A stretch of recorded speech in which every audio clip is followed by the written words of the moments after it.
Hello, I'm Danny Weltman. I'm a philosophy professor, and this is a video about how I write and also about how I handle journal and conference submissions. And I'm making this video for two reasons.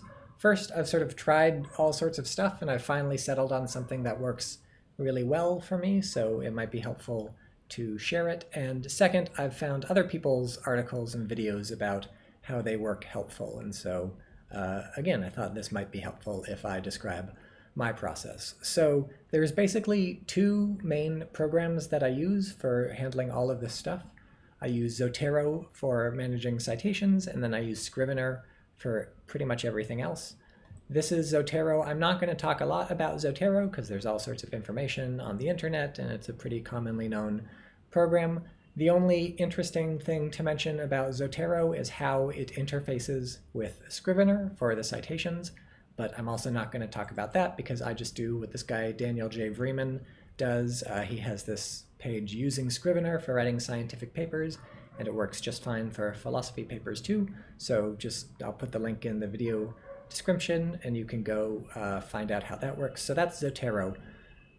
The main point of this video is Scrivener. So I use Scrivener for writing journal articles, for writing books, and for handling all my journal submissions and my conference submissions. So we're going to start with writing, and specifically writing articles.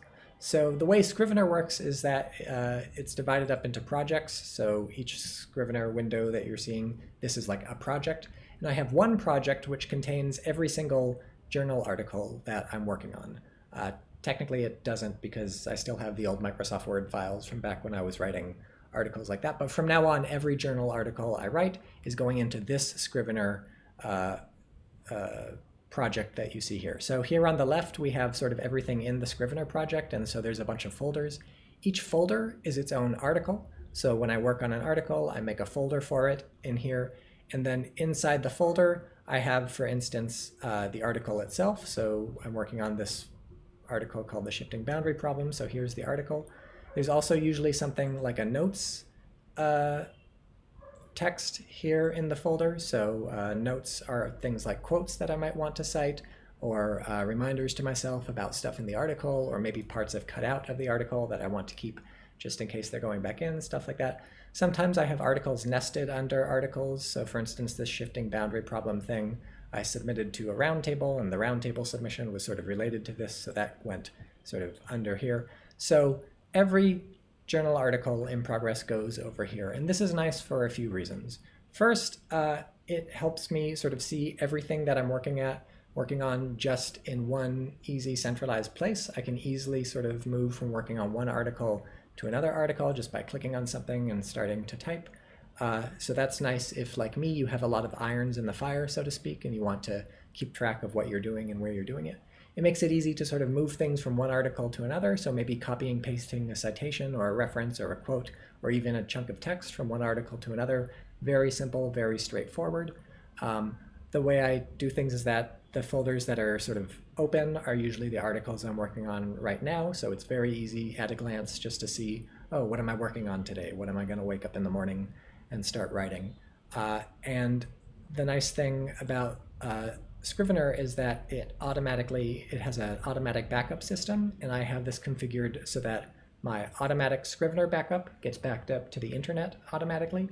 So this means that all of my journal articles always get automatically backed up to the internet without me having to do anything, so I don't ever have to worry about losing any data or anything like that. So that is how I use Scrivener to write journal articles. One caveat is that the way citations work is that you have to export this eventually to basically a Microsoft Word document, and then that's what you'll send to the journal, or the PDF you'll send to the journal. And then if you get a revise and resubmit and you change that, you either have to go back and make the changes to your Scrivener document or make them in the Microsoft Word document. And if you make them in the Word document, it means the Scrivener thing is not going to be the latest file. If you make them in Scrivener, you have to keep re-exporting that. So it's not absolutely perfect, but I find it's good enough. So that's how I write articles. So now moving on to books. So you can tell this book is not very far along, but basically each book has a separate project. So this project is a book. If I were writing another book, I would make another project. And it's pretty straightforward. So each chapter of the book gets its own text over here. You can nestle texts within texts. And so the way I'm doing it is that each section of the chapter is its own text in that chapter. So like here's a section, here's a section, here's a section. And so this makes it very easy to reorder chapters in the book. It makes it very easy to reorder or eliminate sections in a chapter. It makes it very easy to share like a chapter of the book with somebody, and it comes along with its own bibliography. So often if somebody has a work in progress book and they send me a chapter, it's just like missing all the bibliographic information for the citations, and that's not helpful. So this handles all of that. It lets you write the book in chunks without having to have like a million Microsoft Word files spread out. So if you write a book as a bunch of chapters and they're just a bunch of Microsoft Word files, you don't get to sort of easily see the book in one sort of long thing like you can in Scrivener. But it also helps you not have to have just one giant document. So it's not like you're writing the whole book in Microsoft Word, which is also annoying. So I find Scrivener is sort of even better at writing books or book-length things, like I wrote my dissertation in Scrivener. It's really helpful compared to doing something else. So that's how I do books. And you can tell I have a notes folder for this book where I just have sort of various notes and things for that. So I highly recommend Scrivener for book writing. I think it works great for article writing too, especially if you write like I write. I also use Scrivener to manage all of my article submissions and journal stuff and things like that. So let's see what that looks like. So this is another project in Scrivener. So there's sort of two main folders in this project. There's the articles folder and the journals folder. So the articles folder has all the articles that I'm working on. So I have in progress. So those are articles that are like revise and resubmit, things like that. There's submitted. So these are articles that have gone off to a journal and I'm waiting to hear back. There's accepted, which is published articles. And then there's abandoned, which hopefully you won't need, but I abandoned an article, so that's just there. So I feel sorry about myself. Each article has this sort of table here. So it's got the title of the article. You could put other information here. So maybe you want the abstract or the word count or, you know, who knows what you want about your article. But here I keep track of every journal that it's been submitted to, when it was submitted, when it got desk rejected or reviewer rejected or accepted. And so I have sort of for each article a whole history of where it's been and so on. So that's for each article. When I submit a new article, I just have this article template thing, and I sort of duplicate this and move it into one of the folders and fill it out.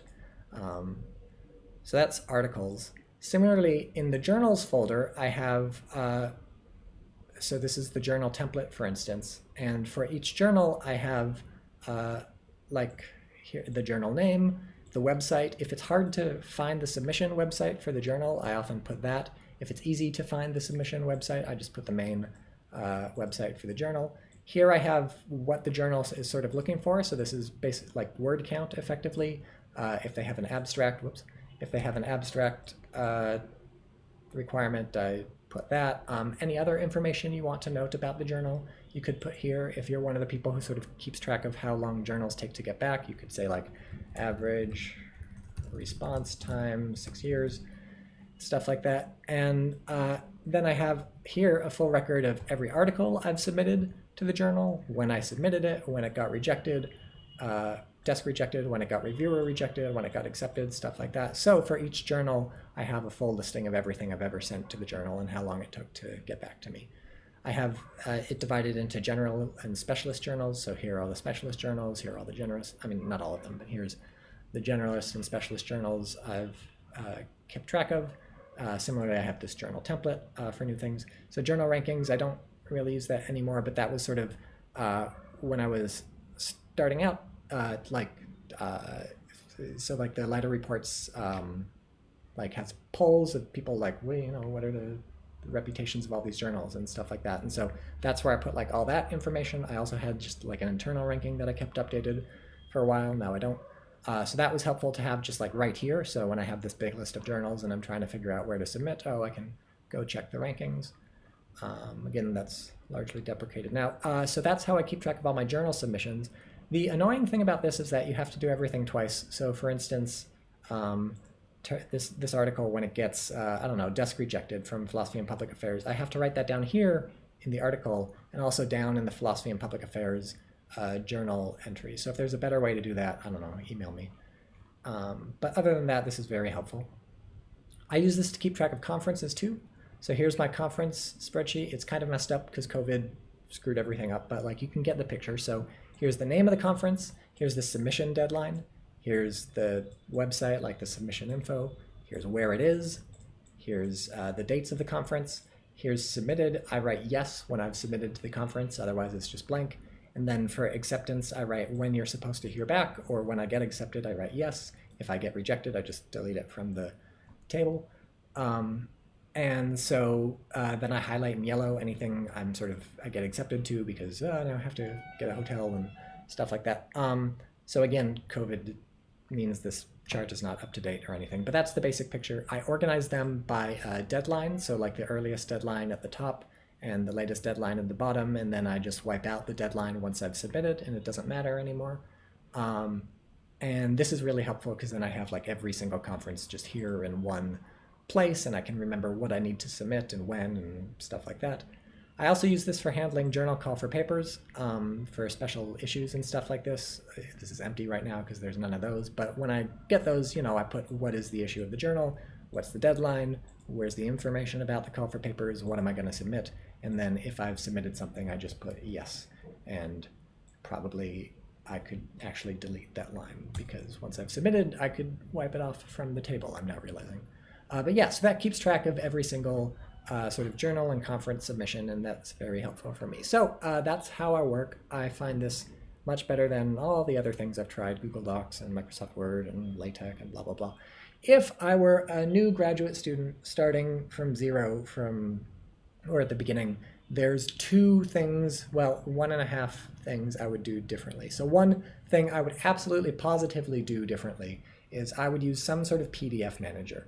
Right now, I don't manage my PDFs at all. They're just in a bunch of folders. I have a bunch of duplicate copies, so I probably have a bunch of articles that I've got highlights and notes on in one PDF and a bunch of different highlights and notes in another, and I put them together, and it turns out I should have just done this all in one. So some sort of PDF manager I highly recommend. I have nothing, no system, doesn't work. So get some sort of PDF manager. I, embarrassingly, am not much of a note taker. I don't take a lot of notes. Normal academics are note takers, so you're probably a note taker, and if I were one of those, I would have some system for that. I don't have a system for that, but that's sort of what I would recommend, get yourself on board with something. Scrivener might work as a note-taking system. I don't really know. It's not really a PDF manager. One thing I can suggest, even though I don't use it, is this thing Hypernomicon. So Hypernomicon is a PDF manager, and it's a note-taker. I think if I were starting over from day one, I would use this. It's also, you can go to the website and learn more about it. It's created by a friend of mine. It's designed for philosophical stuff and for keeping track of positions and arguments and problems and debates and stuff. It has a notes section, so I would use this for all my notes.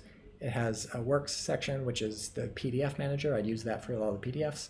And if I were starting from zero, I would just put all the debates and positions and arguments into Hypernomicon. There's kind of no reason not to. Right now it's just hanging out in my head, and that's not the best way to sort of have all your information. And so I think it's a little too late for me. I'm not going to take everything I know about philosophy and put it into the program at this point. But if I were starting over from zero in graduate school, I think I would use this for everything, and at least I'd use this or something else to manage PDFs and notes. So those are my suggestions. Hopefully you find them helpful, and if not, sorry.